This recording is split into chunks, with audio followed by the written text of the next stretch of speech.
my name's William. This is the Wine Room in Putnam Market.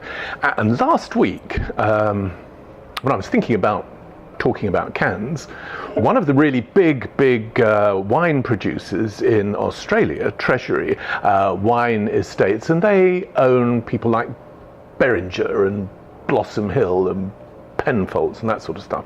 They announced 6 new wines in cans, and what these was the result of a 3-year survey into attitudes from consumers as to why they drink and how they drink. And what they discovered was that millennials like to socialise, but they don't socialise at home. They like to socialise out in a bar or a restaurant.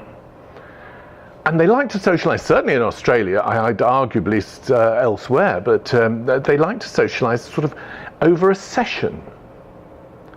And the question is, how do you make wine into a drink that you could have with your friends, and each time it was your turn to go to the bar, you bought another drink for the person who chose wine? Well, what you do is you put it in cans, single serving cans, but you don't put it in cans quite as big as this. Why not? Well, because this is half a bottle of wine, and if you're drinking half a bottle of wine while your friends are drinking just a beer, well, you're going to be under the table rather earlier in the evening than they are. So what you need is some way of consuming less alcohol with your wine drink, and what they've done is they've reduced the size of it to 250 millilitres, so it's cut by a third, and they've reduced the alcoholic strength from 13% to 8%.